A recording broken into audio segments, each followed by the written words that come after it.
എല്ലാവർക്കും നമസ്കാരം. PSC Challenger Pro NET-JRF ലേക്ക് എല്ലാവർക്കും ഹാർദവമായ സ്വാഗതം. എല്ലാവർക്കും നമസ്കാരം.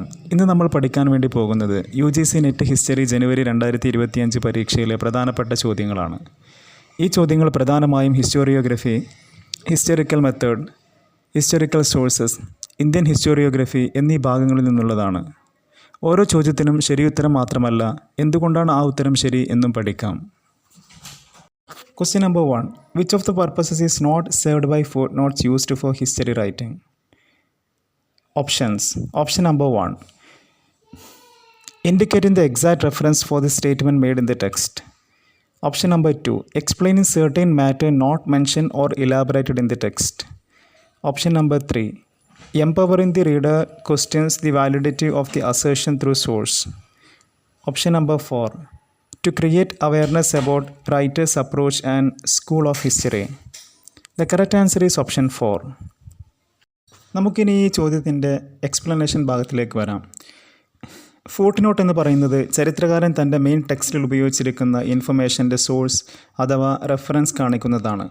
ഫുട് നോട്ടിൻ്റെ പ്രധാനപ്പെട്ട ഫങ്ഷൻസ്: ഒരു സ്റ്റേറ്റ്മെൻറ്റിൻ്റെ എക്സാക്റ്റ് സോഴ്സ് കാണിക്കുക, കൂടുതൽ എക്സ്പ്ലനേഷൻ ആവശ്യമുള്ള കാര്യങ്ങൾ നൽകുക, റീഡറിനെ സോഴ്സ് പരിശോധിക്കാനും ഹിസ്റ്റോറിയൻ്റെ ക്ലെയിം വെരിഫൈ ചെയ്യാനും സഹായിക്കുക.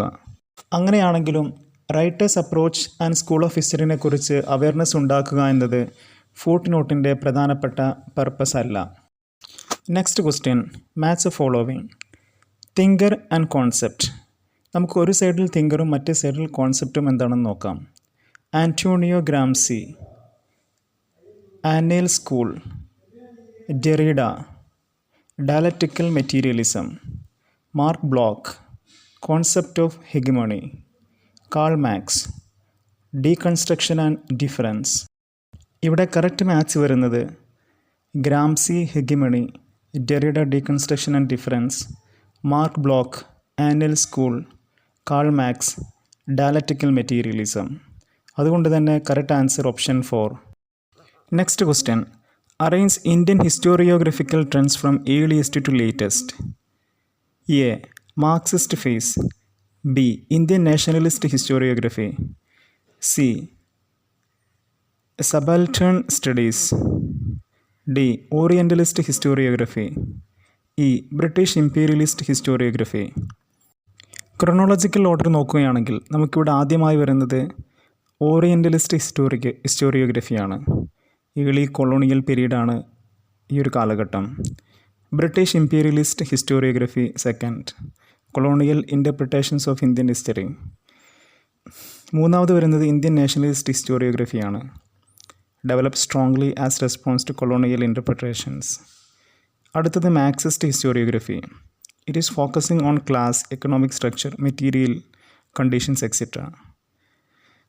സബൽട്ടൺ സ്റ്റഡീസാണ് അടുത്തത്. emerges much later, especially from the 1980s. അതുകൊണ്ട് തന്നെ ഇവിടെ കറക്റ്റ് ആൻസർ വരുന്നത് D, E, B, A, C. Correct answer is option 3. Next question, this is A statement based question. നമുക്ക് ഓരോ സ്റ്റേറ്റ്മെൻറ്റിൻ്റെ ഒപ്പം തന്നെ അത് കറക്റ്റാണോ റോങ് ആണോ എന്ന് കൂടി നോക്കാം. The question ask about conventional distinction between history and science. Statement A. History deals exclusively with unique phenomena while science deals with general phenomena. ഈ സ്റ്റേറ്റ്മെൻറ്റ് കറക്റ്റാണ്. കാരണം traditional understanding says history deals with particular or unique events while science seeks general laws and generalisation. Statement B. History unlike science involves issues of religion and morality. Correct. In conventional distinction ഈ സ്റ്റേറ്റ്മെൻറ്റും correct തന്നെയാണ്. History deals with human actions and therefore questions of religion, morality, values and human intentions may become important. ഈ കാര്യങ്ങളെല്ലാമാണ് history deals ചെയ്യുന്നത്. അതുകൊണ്ട് തന്നെ ഈ statement കറക്റ്റാണ്. Statement C. History deals with philosophical issues only. ഈ ഒരു സ്റ്റേറ്റ്മെൻറ്റ് റോങ് ആണ്. History doesn't deal only with philosophy. Statement D. History is unable to predict. ഈ ഒരു സ്റ്റേറ്റ്മെൻറ്റ് കറക്റ്റാണ്. Science often attempts predictions based on general laws. പക്ഷേ history is unable to predict. നമുക്ക് ആ ഒരു സ്റ്റേറ്റ്മെൻറ്റ് കറക്റ്റായിട്ട് തന്നെ എടുക്കാം. because history does not predict future events in same scientific law sense. Statement E. History is a series of lessons. Not the accepted methodological distinction here. അതുകൊണ്ട് തന്നെ ഈ statement wrong ആണ്. So here the correct answers. Correct statement വരുന്നത് A+B+D. ഈ 3 സ്റ്റേറ്റ്മെൻറ്റ്സുകളാണ്. A, B, D. Answer is option 4. Next question. Which development in history writing introduced a critical examination of primary sources? Options. First, historiography. Second, Renaissance historiography. Third, Berlin Revolution in history writing. For Roman historiography. Correct answer is option 3. Berlin Revolution in history writing. ഇവിടെ ഏറ്റവും important ആയ keywords. Modern historical writing developed a strong emphasis on source criticism, checking authenticity, comparing evidence, establishing facts through primary sources. ഇതുമായി ബന്ധപ്പെട്ടാണ് Berlin revolution in history writing എന്ന term ചോദിക്കുന്നത്. ഇത് ലപ്പേർഡ് von റാങ്കുമായി ബന്ധപ്പെട്ട historical മെത്തേഡിൻ്റെ development ഓർക്കാൻ നിങ്ങളെ സഹായിക്കും. Next question. Which historian admitted the use of imaginary speeches in his historical writings? Options. Option 1, Krauss. Option 2, Plutarch. Option 3, Collingwood. Option 4, Thucydides. Correct answer is option 4, Thucydides.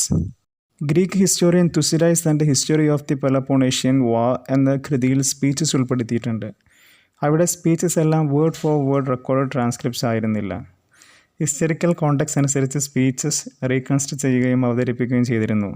അതുകൊണ്ടാണ് ഇവിടെ തുസിഡൈഡ്സ് correct ആൻസറായി വരുന്നത്. പഠിക്കൂ, വിജയിക്കൂ, ചരിത്രം കീഴടക്കൂ. ഇത് PSC Challenger pro, NET and JRF.